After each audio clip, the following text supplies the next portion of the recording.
오늘도 병원에는 생사를 다투는 사람들이 몰려듭니다. 하루 24시간 365일. 이곳에선 생을 사수하기 위한 전쟁이 이어졌습니다. 7층 갔다 11층 갔다. 하지만 어느새 병원은 전멸해가는 등대. 의사들은 점점 사라지고 환자들은 가야 할 곳을 잃은 채 헤매고 있습니다. 지금 대한민국 의료가 생과 사의 갈림길에 서 있습니다.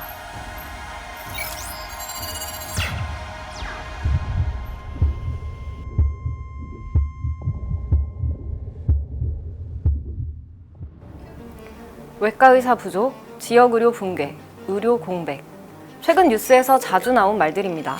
가장 건강해야 할 장소인 병원이 병들어가고 있는 건데요. 의사 생활은 더 이상 슬기롭지 않고 병원이 많은데도 누군가는 치료를 받지 못해 생을 마감합니다. 도시에 있는 병원에 가기 위해 하루를 온전히 써야 하는 환자들, 전공의가 없어 하루 걸러 당직을 서고 하루 종일 수술실에 들어가야 하는 의사들, 방향을 잃고 흔들리는 대한민국의 의료, 그 최전선에 서 있는 이들의 이야기를 들어봤습니다.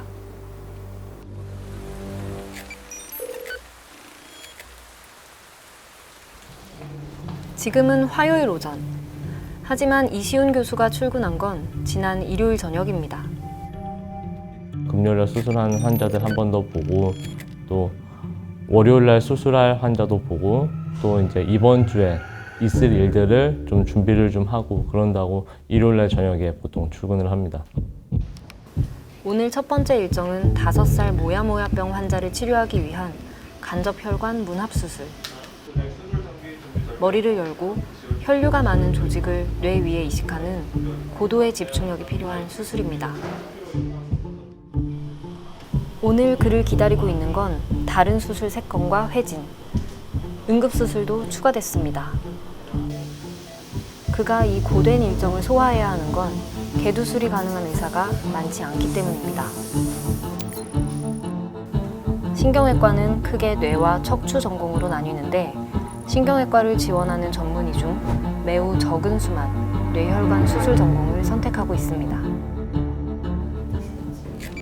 참담합니다, 선생님. 참담합니다. 아침부터 밤 10시까지 정기적으로 수술했는데 밤 11시에 응급실에 환자가 와서 그 환자 데리고 다시 들어가서 한 새벽 4시까지 5시까지 수술하고 한두 시간 자고 아침 다시 정규 시작하고 이런 식이거든요. 근데 그거는 어떤 한 개인의 인생을 좀 이렇게 소위 갈아 넣어서 이렇게 유지하는 시스템이지 않습니까? 너 인생 희생해서 그 가치 있는 일이니까 뇌혈관 의사, 뇌신경외과 의사를 해라. 이거는 너무 가혹한 거죠. 외과를 이어갈 전공의, 전문의가 없다는 건 생각보다 심각한 문제입니다. 간담체외과 박대중 교수를 만난 건 아침 6시. 전날 아침 8시에 출근해서 외래, 회진, 수술을 마치고 밤새 당직을 선 다음이었습니다. 실질적으로는 지난 가을부터는 거의 이제 전공의가 없었죠. 원래는 전공의 선생님이 있을 때는 그래서 저도 응급실을 한 달에 4번 이 정도 쓰다가 지금 겨울에 한참 바쁠 때는 이제 8번 정도 쓰다가 지금 이제 6번 정도. 조금 부담이 늘긴 했는데 네, 지금은 어느 정도 다 익숙해져 가지고 그게 그렇게 크게 와닿진 않아요.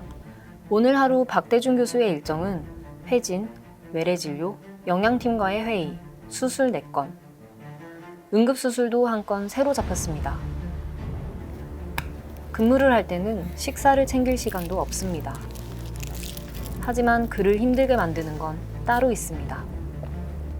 전공이 끝나고 전임을 선택할 때 그때 의사님이 해줬던 말이 항상 기억에 남는데, 내가 갔던 길을 똑같이 따라오는 이제 후배가 있는 걸 보면 이제 그래도 내가 잘못된 길을 오진 않은 것 같다, 이렇게 말씀 비슷하게 하신 적이 있어요. 되게 그때 크게 남았었는데 뒤따라오는 사람들이 없으면은 그런 생각이 들죠. 내가 선택했던 길이 내가 좋자고 선택은 했었지만은 좋은 길이 아닌가 이런 생각이 들기도 하고요. 외과 전공의 부족 사태는 이미 오래전부터 시작됐습니다. 문제는 이 현상의 나비 효과가 점점 커지고 있다는 겁니다. 외과 전공의와 전문의가 줄어들면서 경험과 노하우를 전할 수 있는 통로가 없어지고 업무가 가중되는 사태가 벌어지고 있죠. 그렇게 수술하면서 그거를 전해주면은 그 선생님들도 얻는 게 있지만은 저희도 계속적으로 리마인드하고 공부를 하게 되는데 그런 게 없는 게 아쉽죠. 상실감 같은 게 꽤나 커요. 생각보다 저희가. 저를 도와줄 수 있는 분은 저희 분과에 있는 다른 젊은 교수님밖에 없습니다. 예, 응급 환자도 봐야 되고 또 뭐 본인 수술도 하셔야 되고 하기 때문에 그렇게 되면 거의 대부분은 저 혼자 수술을 하는데 저 혼자 할 수 없죠. 예, 어떤 때는 밤새 수술하고 다음날 아침에 회진하고 바로 또 외래 진료 보고 그러고 나서 또 쉬지도 못하고 또 응급 환자 봐야 되고 네, 도와줄 사람이 없기 때문에 예, 그런 것들을 보면서 아 이제 외과 의사 그만해야 되는 거 아닌가 뭐 그런 생각까지 하기도 했었습니다. 이런 상황 속에서 불안함과 아쉬움을 느끼는 건 어쩌면 당연한 일. 막상 올해에도 그만둘까도 많이 생각을 했었습니다. 솔직히. 예. 실제로 올해 1월 달에 병원을 좀 나가야겠다 좀 큰 결심을 마음속으로 하면서 근데 나가서 뭐 하지? 라고 생각하다가 나도 피부 미용 해야겠다. 제가 뭐 피부 미용하는 선생님들을 비하하고 막 그런 건 전혀 아닙니다. 근데 나도 좀 그렇게 해서 좀 가족들한테 좀 더 나은 삶을 좀 줘야겠다. 전공이 전문의들이 많이 선택하지 않는 기피과로 내외산소가 꼽힙니다. 내과, 외과, 산부인과, 소아과인데 필수 의료 과목이지만 정작 의사가 줄어들고 있는 과들입니다. 반대로 최근 지원자가 늘어나고 있는 과들도 있습니다. 이 과들의 앞글자를 따 피한성, 정재영이라고 불립니다. 그렇다면 왜 외과를 선택하는 전공의, 전문의가 줄어들고 있는 걸까요? 우리가 만난 의사들은 쉴 틈 없는 전공의 업무 강도, 전문의가 된 후에도 워라밸을 유지하기 힘든 삶, 생명을 다룬다는 부담감에 비해 상대적으로 낮은 처우 등을 원인으로 꼽았습니다. 필수 의료 분야의 수가가 낮은 것도 원인 중 하나입니다. 이 과정에서 숙련된 전문의 대신 인건비가 상대적으로 낮은 전공의에게 업무가 몰리는 경우도 많습니다. 여러 사정상 더 많은 환자를 봐야 하고 의사는 없어서 더 오래 일해야 하는데 이 때문에 정작 지원하는 사람은 더 줄어드는 악순환이 이어지고 있는 거죠. 이렇게 일부 과에만 전공의, 전문의가 몰리는 동안 필수 과목, 기피과 의사들의 평균 연령은 높아지고 의사와 환자의 수도권, 특히 서울 쏠림 현상은 더 심화되고 있습니다. 사는 곳에 따라 병원 접근성이 얼마나 다를까? 같은 질환을 가진 다른 지역에 사는 두 환자를 만나보기로 했습니다.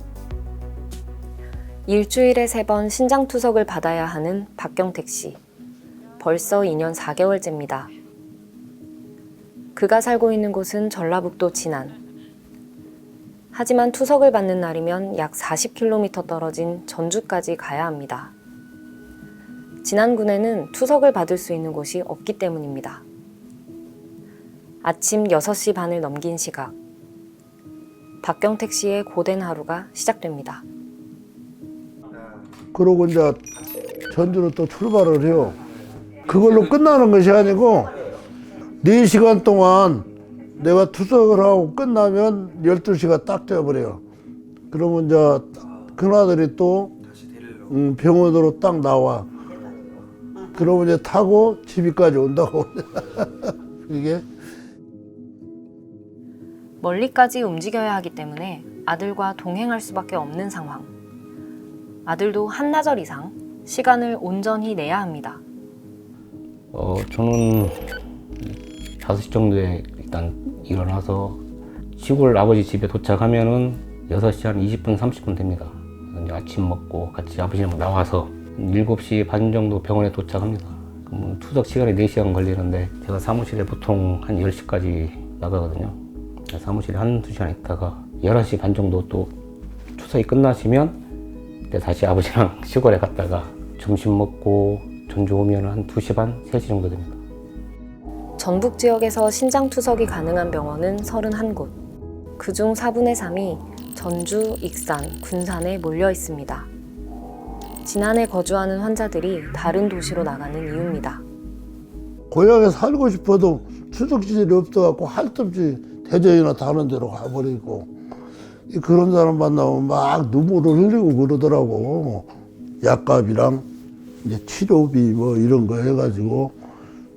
그러면 지난 사람하고 장수 사람하고 고향 사람들도 들어오는 사람도 있고 하면은 운영이 충분히 될 수가 있는데, 또 의사들도 충분히 된다고 또 얘기를 하고, 이런 얘기하면 좀 서운한 얘기지만 티들 안 해요.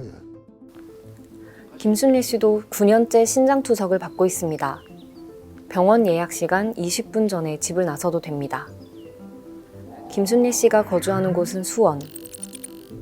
수원에만 투석을 받을 수 있는 병원이 22곳인데요. 진안과 비교해 확실히 차이가 납니다. 제가 가고 싶은 대로 갈 수 있어요. 여기 병원이 마음에 안 든다, 지저분하다, 다른 병원으로 떼어주세요 하면은 다른 병원으로 갈 수 있어요. 김순례 씨의 고향은 전북 부안. 의료 취약 지역에 산다는 게 얼마나 힘든지 알고 있습니다. 그런 경우가 많더라고요. 그러니까 시골에서는 그러니까 못 살아요. 저희는 일주일 안 하면 죽어요. 한 시간 정도 거리에서 쓴다고 하죠? 전 못하죠. 죽죠. 죽어야죠 뭐. 그냥. 박경택 씨와 김순례 씨가 투석을 받는 날 움직인 시간과 거리입니다. 어디에 사는지에 따라 치료받기 위한 노력과 시간이 달라집니다. 이런 상황에서 환자들은 1차 병원에서 치료 가능한 질병이어도 도시로, 큰 병원으로 나갈 수밖에 없습니다. 지역 의료 시스템이 붕괴되고 있는 겁니다. 이 혼란 속 지역에 위치한 병원들도 어려움을 호소하고 있습니다. 그 전에 우리가 의료 전달 체계가 어느 정도 작동을 했었어요. 그런데 현재는 그것이 다 거의 다 이제 무너졌다고 보여집니다. 급성적으로 발생하는 응급 환자분들이나 그 중에서 이제 뭐 간단한 시술을 통해서도 충분히 회복할 수 있는 그런 케이스가 있는데, 이 지역에서 그러한 시스템에서 움직여지면은 그 분들이 굳이 이제 뭐 앰뷸런스나 그렇지 않으면 닥터 헬기를 통해서 수도권에 있는 병원, 대학병원을 안 가도 되지 않겠습니까? 빅5라고 불리는 병원들이 있습니다. 서울에 있는 상급종합병원 5곳인데요. 서울과 수도권 상급종합병원 중에서도 빅5 쏠림 현상은 심각합니다. 비수도권 환자 비율도 증가하고 있어요. 이런 현상의 기저에는 의사 수급 문제도 큰 비중을 차지하고 있습니다. 그렇다면 왜 의사들은 지방으로 가지 않을까요? 의사가 적으니 더 많은 환자를 혼자 책임져야 하는 상황이 발생하기 쉽습니다. 거주 인프라도 부족하고요. 연봉은 차치하더라도 책임감과 사명감으로 지방을 택하라는 건 어불성설이라는 게 의사들의 입장입니다. 그 지방 쪽은 뇌혈관 분야의 전문의들 지원율이 거의 씨가 말랐습니다. 전국의 뇌혈관외과 전체 전문의 수를 이제 작년에 저희가 조사를 학회에서 해본 적이 있었는데요. 다 통틀어서 한 24명이 다더라고요. 그러면 한 연차당 한 12명 있다는 건데, 서울대 쪽에 4명, 연세대 뭐 4명, 아산 한두 명, 삼성 이렇게 따지면 지방 쪽은 거의 한두 명밖에 없다는 거거든요. 주로 이제 수도권에 내려온 학생들이 공부를 하고 라이센스를 따고 다시 이제 그 수도권으로 올라가는 그러한 현상도 있고, 그러다 보니까 지역에 남아서 우리 의료 활동을 할 수 있는 그 의사 수도 자연적으로 이제 줄어들 수밖에 없고, 그러다 보니까 아무래도 업무 로딩이 이제 가중이 되고, 근데 이탈되는 것이 자꾸 악순환이 이제 되풀이되는 그러한 좀 이제 순환이 이제 되풀이되겠죠. 외과 의사 부족, 지역 의료 붕괴, 의료 공백. 대한민국 의료에 나타난 이 문제들을 해결하기 위해선 어떻게 해야 할까요? 의사들의 이야기를 들어봤습니다. 1차, 2차, 3차로 이제 이어지는 그런 의료 전자체계 이제 복원이 국민들이나 우리 의료 이용자들을 동의를 구하고 적극적으로 설득하는 그런 과정이 반드시, 그리고 이제 시급히 필요하다고 그렇게 생각이 듭니다. OECD 국가 평균적으로는 그 평균만이라도 그 신경외과, 뇌수술 분야는 좀 만들어 달라. 그게 핵심이고요. 일본이 이제 평균이거든요. 근데 우리나라는 저 끝입니다. 지금은 뇌혈관 수술을 밤에 하면 병원 입장에서도 수가가 낮으니까 마이너스죠. 그러면 수술을 독려할 이유가 없지 않습니까? 왜 수술하려고 그래? 다른 병원 보내? 이런 시스템이 되어 있으니까 이거는 아닌 것 같습니다. 의사가 더 필요하기 때문에 의대 정원을 늘려서 의사를 늘려야 된다라고 생각을 할 수 있습니다. 하지만 의사 숫자가 단순히 늘어난다고 해서 지금 우리가 필요로 하는 필수 의료와 관련된 거라든지 지방이라든지 아니면 힘든 과라든지 마이너한 일들 이런 것들을 정말로 의사들이 하겠느냐라는 고민을 또 한번 해보셔야 됩니다. 의사 숫자가 부족하다기보다는 분포가 좀 잘못되어 있다라고 저는 생각을 하고요. 미용이나 성형이나 이쪽으로 많이 치우쳐 있는 의사 선생님들을 다시 이제 일선으로 좀 돌려주실 수 있는 그런 방법을 만들어 주시는 게 더 우선이지 않을까 생각을 합니다.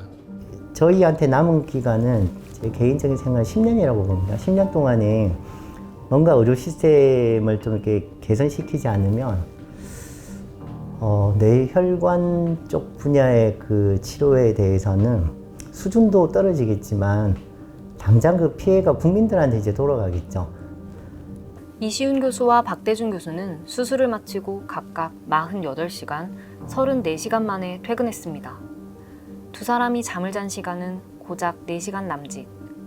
밥도 잠도 제대로 챙길 수 없는 고된 현실 속 이들이 놓지 않는 것은 단 하나입니다. 바쁠 때는 제 시간을 잃었다고 하면 그럴 수도 있지만은 일하는 시간들이 힘든 거랑은 별개로 즐겁지 않은 적은 많이 없었던 것 같고 중환자실에서 결국 가지고 있던 생명 유지 장치라고 하는 그런 인공호흡기라는 이런 것들도 다 떼게 되고 결국 나중에 걸어서 태어나는 거를 봤을 때 환자분이 고맙다고 해주셨다는 거나 그런 것들이 되게 힘이 됐던 것 같아요. 사실 보람은 매일매일 있습니다.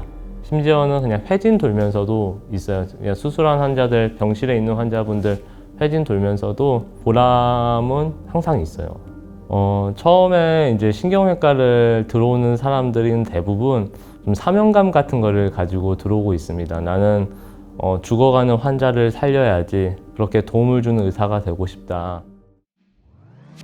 의사는 최선의 상태에서 환자를 바로 치료할 수 있어야 하고 환자는 아플 때 바로 치료를 받을 수 있어야 한다는 것. 혼수 상태에 빠진 병원과 의사, 환자를 둘러싼 수많은 논란 속에 절대 놓치지 말아야 하는 건 바로 이것 아닐까요? 병원은 말 그대로 생사의 갈림길에서 생을 지켜내야 하는 곳이기 때문입니다. 코마, 벼랑 끝 대한민국 의료의 더 자세한 이야기는 한국일보에서 기사로 만나보실 수 있습니다.